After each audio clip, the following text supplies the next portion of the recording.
ఏమ్మా బాగున్నారా? నేను మీ అనంతపురం ఆంటీని. ఆస్ట్రేలియాలో పెద్ద పండగ అంటే క్రిస్మస్ పండుగేనంట. ఇప్పుడు అంగట్లో పోయినా 40%, 50% అన్ని సేల్ పెట్టినారు. మనకాడ సంక్రాంతికి తర్వాత ఆషాఢ మాసానికి పెడతారు కదా, అట్లే పెట్టినారు ఈడ. కానీ ధర్మరం పట్టుచీరలు కానీ పెట్టింటే బాగుండు. ఇవేంటో మనకి ఏం పనికి వస్తాయో తెలీదు. ఇంకా ఆడ చూసినా క్రిస్మస్ చెట్లు, ఏ క్రిస్మస్ తాత కోసమని ఇట్లా డెకరేషన్ చేసి పెట్టినారు. పిల్లలు కానీ పోయి ఇట్లా ఫోటోలు దిగచ్చు. ఆడపోయినా కనిపిస్తాయి అంగర్ల కాడ మనకి.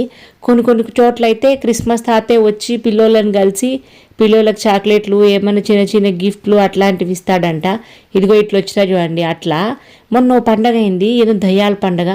అదైతే చాలా భయం అయిందప్ప నాకు. ఆ డెకరేషన్ చూస్తే నిజంగా అంటే ఎంత భయం వేసిందో. దీనికైతే ఏం లేదు. మీకు ఆస్ట్రేలియా గురించి ఏం తెలుసుకోవాలనిపిస్తుందో మీరు కింద కామెంట్ సెక్షన్లో చెప్పండి.